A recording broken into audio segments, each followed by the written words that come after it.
What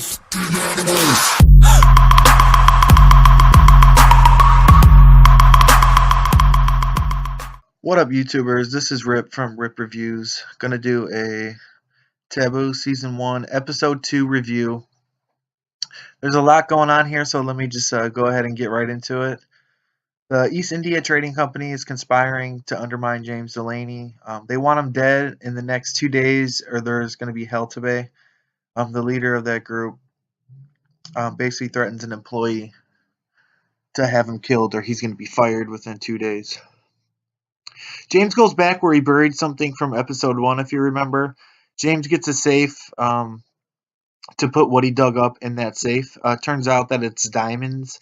I'm assuming that he got these from Africa. It's a pretty easy assumption to make there. James starts asking questions about what his father ate. His butler says his father barely ate. James looks for the person who he got his beer from and food from, because I think James is going to try and go after the person that actually poisoned his father. James is looking to buy a boat. He ends up spending £800 to buy a boat at an auction. He buys it under the name of Delaney Nootka Trading Company. So it starts to take shape as far as what he plans on doing with that Nootka street. It looks like he wants to try using it for trading himself. So I think that's he's pretty smart on that, and East India knows that that's what he's going to try to do. So they're not very happy about that. The East India Trading Company, they have no idea why James wouldn't look at their offer. They're very upset. They think that he got insider information from the Americans in regards to the talks, and they believe that they undercut the East India Trading Company so they can make him an offer so he can start using that trading post with the Americas and not the Crown or East India Trading Company. James comes back. He finds out his horse was stolen. Someone left a note by the name of Attica to come get his horse. He goes and meets Attica. Apparently, his father owed this guy some money. James agrees to make payment to him, and he actually gets Attica to be his informant to keep his eyes and ears open for him in the city to see if he can find out if anything's going on.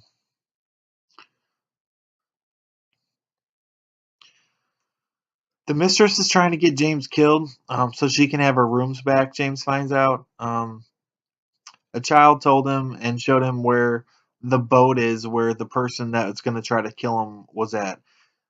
James has this girl, her name is Winter, show him where his boat is. He goes there, looks on the boat, and sets it on fire, so that boat's pretty much no good anymore. When James goes back to the house, he's basically looking for some sort of treaty or paperwork showing how his father acquired the Nootka land, because he thinks that the India Trading Company is going to look for some sort of out to say that he illegally obtained it through war and that it's actually he owns that. His claim for ownership is not valid the way his father got the land in the first place. James does some kind of weird prayer ritual. He sees a vision. I'm not sure what the vision meant, but I think he was looking for help trying to find this treaty or some sort of clues in his dad's paperwork. James finds out that the prostitute's daughter, her name is Winter, is the one who gave him the info, who's trying to kill him. So that's something new. He talks to the prostitute mistress, the madam, and finds out from her. James, after buying his new boat, he takes ownership. He looks over the boat. He starts inspecting it. He starts having some kind of vision or something, causing him to freak out a little bit. I think he's starting to feel death around him or something supernatural that happened on the ship. Looks like he has visions like slaves are trapped inside the cargo of the boat. They're dying. Just an awful situation.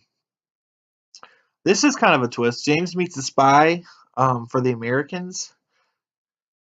He goes to him wanting to make a deal to tell the Americans about the Nootka land and that he's the owner of it. and he knows that there's secret talks with the Americans in the Canadian border, and he knows that his land is going to be very important to them for trade. James sends his sister a diamond and a letter. You don't hear what's in the letter, but his sister sees the diamond. She seems kind of excited about it, and she hides it in one of her jewelry drawers. Um, he goes and visits his father's attorney. He calls him out for basically selling his father out over the last 40 years. His attorney kind of takes offense to this and kind of goes off how the India Trading Company owns everything and there's really not much he can do. Next up, they do the reading for Mr. Delaney's will for his probate. His lawyer goes out and reads it. Um, his daughter is there, Zofa, her husband, a bunch of other people that claim that Mr. Delaney owes him money, and James. Turns out that in the will, James is the only one that is going to receive anything. His sister Zofa was left out completely. Everybody was left out. The crowd gets rowdy. They're pissed off. James grabs a bag full of money, dumps it on the table. It basically says, "Pay these men." It was pretty cool. They all get in order. He only asks that they get in an orderly line to collect their money. At the end of this hearing, some mysterious woman shows up. She claims to be his father's widow. She's very young. Turns out she's an actress, and claims that they were married 2 years prior in Dublin, Ireland. So not sure if this is real or not. I think it's a scam.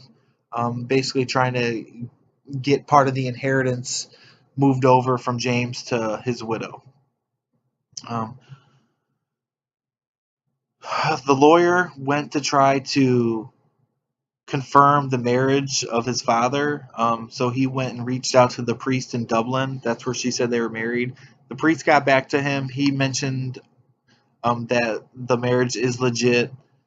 Um, it's no surprise to the East India Trading Company. They know that it's a scam. I think they set it up with the crown. They want to kill James now for sure. So then all the rights go to the widow, and they can just negotiate with the widow directly. It This is the biggest moment that happened on the show to me. Basically, James. It's almost all but confirmed that James and his sister Zilpha were banging. They were in a relationship 10 years prior. It's all but confirmed. This is pretty weird, a little bit, kind of Game of Thrones esque. And then it basically ends with James fights off an assassin trying to kill him. He ends up killing him. He's wounded pretty bad. And that's pretty much it. Very good episode. We got a lot of answers. I'm liking the way the season's progressing. Please like and subscribe if you have not already, and please leave a comment below. Thank you.